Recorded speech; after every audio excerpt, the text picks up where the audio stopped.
Good morning, students. So we are reading the poem "Ode to the West Wind" by Wedt.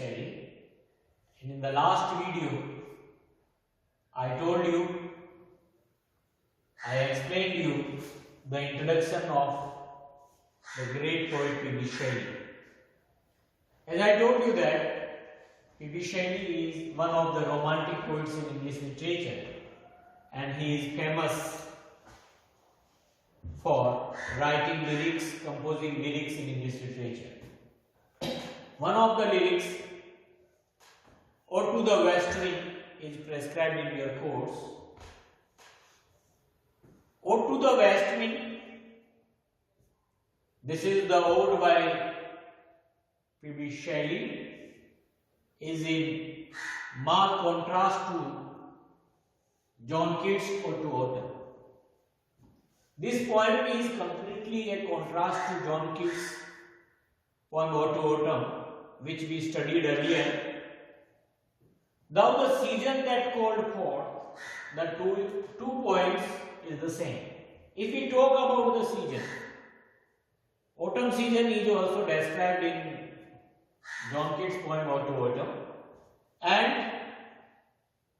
the same season it is also depicted in the poem "Ode to the West Wind."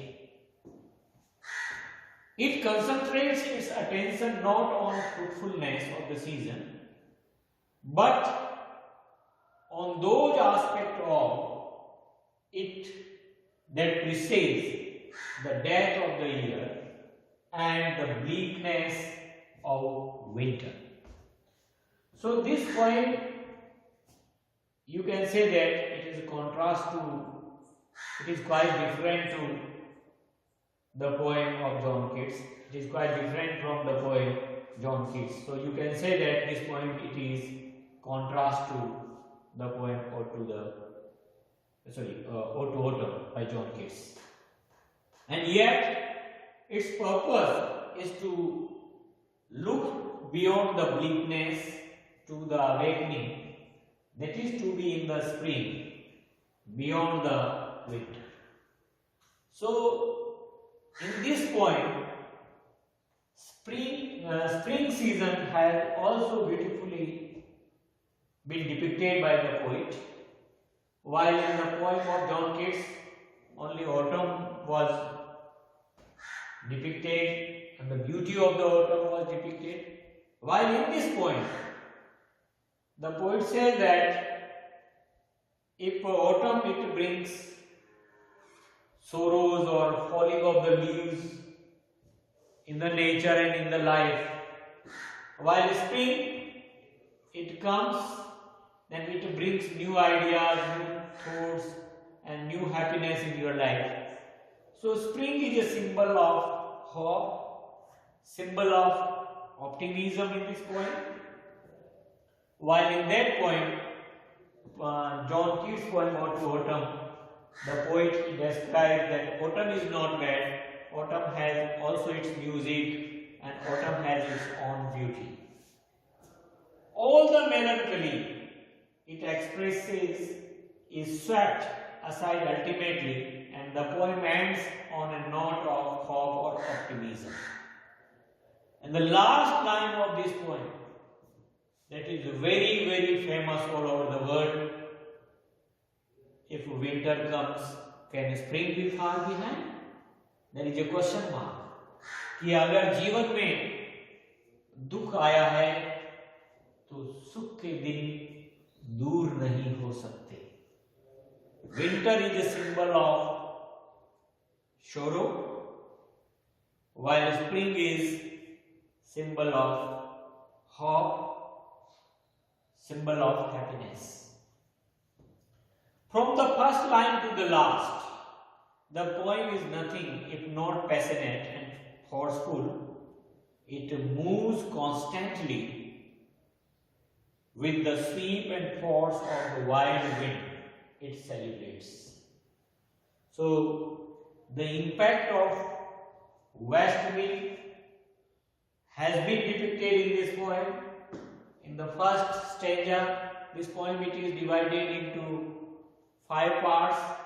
So in the first part, the poet he depicts, or the poet he discusses the impact of west wind on land, while in the second stanza the poet he depicts the impact of west wind on the sky, and in the third part the poet he depicts the power of west wind, how it influences and how it brings changes on the surface of the ocean.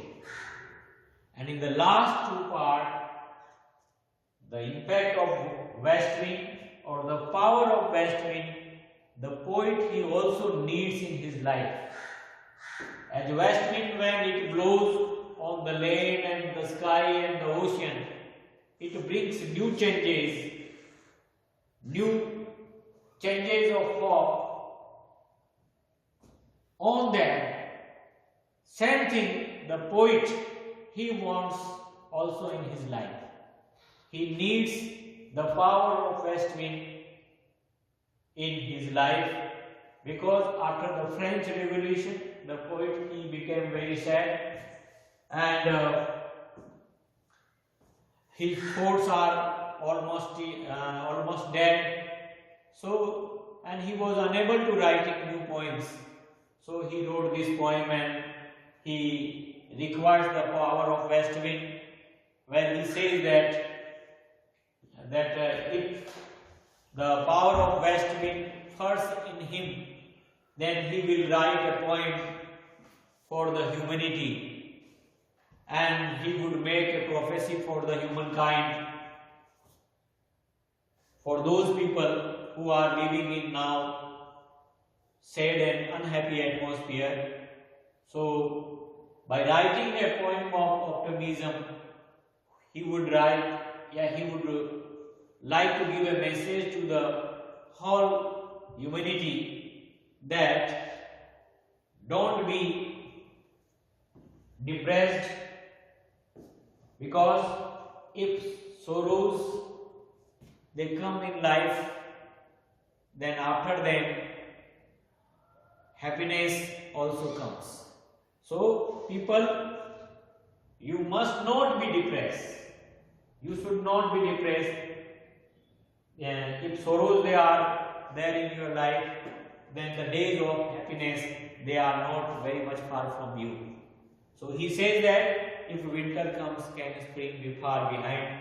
And because of this line, P.B. Shelley, he also became famous all over the world, because this line, when every reader, when he reads this last line of the poem, he also, or his heart also fills with the feeling of optimism, feeling of hope, and rather he inspires from this poem, and he becomes very excited to do better work for the life. If we talk about the structure of the poem, in a structure the whole poem is little more than one long sentence. In content, it is the expression of the poet's longing for such power as the wind possesses. So the poet he is also longing for the power of the west wind. And west wind he brings changes on the land, sky and the ocean.